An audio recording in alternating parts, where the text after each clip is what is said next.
Hello, welcome back to the channel. Hope you're all on good form. You join me today in East Lancashire. We're heading up to a village called Rosendale, and Rosendale is at the top of a great big hill. That's the way we pronounce it. That's the way we say it in Lancashire. A great big hill. I'm filming this one because this setup is pretty cool. This chap that lives there, Philip, has been into renewables for a while. He's a farmer, and 20 years ago he installed a wind turbine and solar panels, and we've installed a heat pump, and I'm buzzing about it. We're going to go up and have a look at the wind turbine, the solar, the heat pump, and show it running, because it runs a treat. It's 6 kilowatt wind turbine, 4 kilowatt solar. So in Rosendale the wind always blows, the sun doesn't always shine, but when it's running together, it just smashes his electric. So he's not importing at all, and it just shows to, you know, it goes to show 20-year-old kit, renewable kit, still rocking and rolling. So when I surveyed this job, it was chucking it down with snow. We had 4-foot snow drifts, and I had to go up there. This car I'm in today is an electric pickup, but I've got a Ford Ranger that's geared up for getting up there in the snow. So after this clip, I'll drop some images and video of of me going up on the survey, just to show how bleak it can be up there. And then, yeah, I think I'll start by showing you the wind turbine. Me and Philip will walk up to it because it's up a bit of a hill, and I'll show you it. Yeah, so enjoy the video. We'll catch you when I'm there.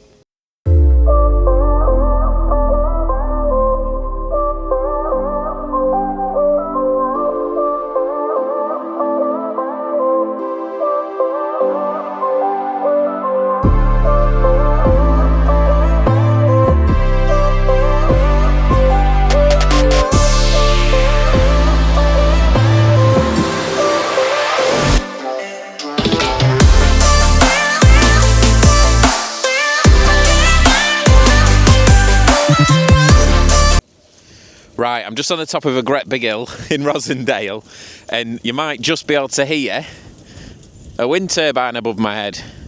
Can you just see it there? So it's our customer Philip put this in. I'll just introduce you. Got Philip here. So how long have you had the wind turbine? September 2006. Blooming heck. So it's been in a fair while, and it's doing all right. It sounds like it's doing all right. The reason why we've come up here is because we've just installed the heat pump on the house. And when I was looking at his electric meter, his smart meter, there was no draw on the house whatsoever, from the grid, should I say. It was just running for nothing. So we've got solar panels. How much solar panels have you got? 4 kilowatts. So we've got 4 kilowatts of solar, and then this wind turbine is how many kilowatts? 6. 6 kilowatts. So this thing's rocking and rolling today, as you can hear above our heads. The sun is out, the heat pump's running for nothing, and you've got a cooker. What make of cooker is it? Can't remember. Everhot. Everhot, that's it. So we've got an Everhot electric cooker, so that's running for nothing as well. So pretty good. So this wind turbine, you've been impressed with it so far? Yeah, it's done really well over the years. Yeah. 250 something megawatt hours. Yeah, for nothing. So obviously, because we're on the top of a great big hill, which is how we say it in Lancashire, the wind's always blowing, isn't it? Nearly. Pretty much always. So we've always got some generation. And then days like today, I call it a clear sky winter's day, where it's blooming cold. I've had to put my big jacket on, but the wind's blowing and the sun's out. Therefore, we're not consuming anything for the grid, and we're actually chucking a little bit back to the grid. And we get, what pence per kilowatt do you get for this export? Is it about 10p? You get a feed-in tariff of about 10p plus export of 4 to 5p. Right, brilliant. So, but they assume a 50% of your total generation is exported. Got you. Yeah. Which it probably isn't. No. So it's a win-win, really. So yeah, so all going well. I'll take you down to the house in a minute. We'll have a quick look at the heat pump and what we've done there. Cheers. Right, so just have a quick look at the heat pump here so you can see it. It's 9 kilowatt output at -3. So we've put it on these stanchions because of where we're at. So if you look, you can see where we've just been up to the wind turbine there. we get snowdrifts here, so when I did survey it, there was like a 3-foot snowdrift, so we decided to build it up on a base a little bit higher. The heat pump's running flat out now because I'm commissioning the unit, and I just wanted to run it up to full temperature, so it is a bit louder than normal. You might be able to hear it. It will settle out when we get up to flow temperature.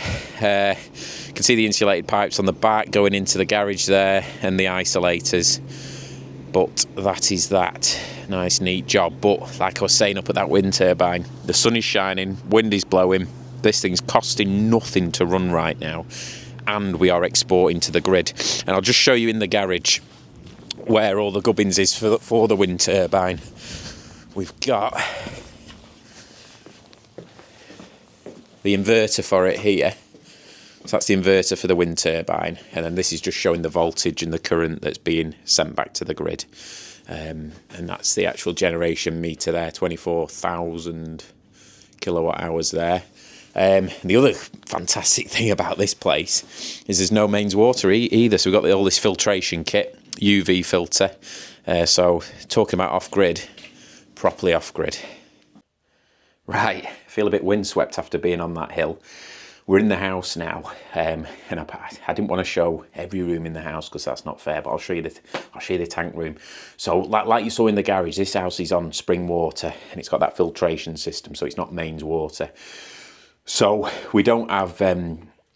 It's actually a gravity-fed system, the cold side of this house. So the cylinder we've installed it open vented, which is the traditional method for running your hot water, where you've got a tank in the loft. But the beauty of it is that when this couple have a power cut, they've got the wind, they've got the solar, right? They've got spring water that's gravity fed and open vented cylinder. So they are totally off grid. They've still got heating, hot water and mains water when there's a power cut. So it's pretty cool. I just wanted to show you the piping arrangement in here as well. So you knew what the deal was. So like I say, we've installed this big cylinder open vented, so it's your typical arrangement where your hot water comes off the top, open vent above the plastic tank in the loft space. Now we've done it as mainly an open loop system. All the radiators downstairs have got are open loop, so there's no control on them. Radiators upstairs have got TRVs on. We've got a 50-litre volumizer, so the bottom of this tank is a volumizer. So effectively we come up with the flow from the heat pump to the diverter valve. We go from the diverter valve direct to the radiators, and then when we come back from the radiators, the return goes through the volumizer and then back, connects with the coil return, filter, and back to the heat pump. So we've got one pump on the system. The pump in the heat pump is big enough to do all the pumping in this house. We had to add the 50-litre volume onto the system because we could technically have all the rads upstairs off. There wasn't enough system volume for that 9 kilowatt heat pump. Just with the downstairs rad, so we had to add this volumizer in, but it fits nice and neat. It's in a combi tank, so effectively your hot water's from there up, and then we've got a separate tank built in the bottom as the volumizer. And that's that. Very simple design, nice and efficient. Well, it's efficient in its own right, this setup, without the solar and the wind turbine, but with it, I was just blown away, excuse the pun, blown away by it. It's nearly 20 years old, that's wind turbine, and it's still smashing out power, and the solar as well. So this is like the holy trinity of heating. Yeah, so there you go. Right, just before I go, I thought I'd show you the solar array that's on here as well. This has been on here for a fair while. Again, like the wind turbine. I think it's like 2005 they went on. So that's them there, 4 kilowatt system. Still pretty efficient, keeps them clean and whatnot. But that is the house itself. From the white house to the left is what we're heating with this 9 kilowatt heat pump. So there you go, job's a good one.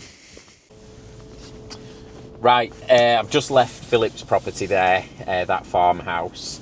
I was absolutely buzzing off that job. So as you saw, he's got a wind turbine, 6 kilowatt wind turbine, right on the top of a hill, so it's always spinning that thing. It's very rare that it doesn't run. He's got 4 kilowatts of solar. He's got spring water for his water main, and then obviously we've installed a heat pump, all new pipework, new radiators, designed for a flow temperature of 40 degrees at -3. So when it's -3 outdoor temperature, we'll be flowing to those rads at 40. It's all new pipework, so we were able to pipe it direct, one pump in the heat pump driving the water around the system. So it's going to be an uber efficient system, fully weather comp. As you've seen, Philip is very forward thinking in his renewable technology. So he's keen to get decent efficiency out of it. So we're going to run it low, slow and continuous, just purely on weather comp, pushing heat into that house continuously. And for most of the year, his electricity will be costing him nothing because his renewable technologies, wind turbines and solar, will be running it. Now, he is considering adding batteries on at some point in the future. He's just pricing them up and looking at how he's going to run it, and then he will be 100% off grid. So it'd be great to go back and see how he gets on with that, if that works out. So yeah, there you go. Great little case study there. I hope you enjoyed that. If there's any questions regarding any of that technology, whether it's the solar PV, the wind turbine or the heat pump, fire them down below, and I'll try and answer them and get in touch with the relevant people for answering those questions, because Philip's got a good relationship with the engineer that works on the wind turbine, because I think it needs servicing every 2 years. There's only 3 grease points on it, so effectively it's quite funny really. There's like an anchor point where you connect a winch to drop the wind turbine. It's on like a giant hinge. I should have showed you really, but there's an anchor point that you connect a winch to that connects to the wind turbine, then you drop the turbine down. You can grease all the bearings up and give it a service. So every 2 years he gets it serviced, and it is quite a simple service, I believe. And that particular wind turbine is nearly 20 years old, so pretty reliable because it's a sensible size. I think that's a 6, and then they made a 15 kilowatt that did shred itself to bits. So Philip's ended up with a good one, luckily. But yeah, anyway, you can tell my energy after going there, because it was pretty cool. So yeah, fire any questions below, give us a like, give us a subscribe, and yeah, I'll see you on the next one. Cheers.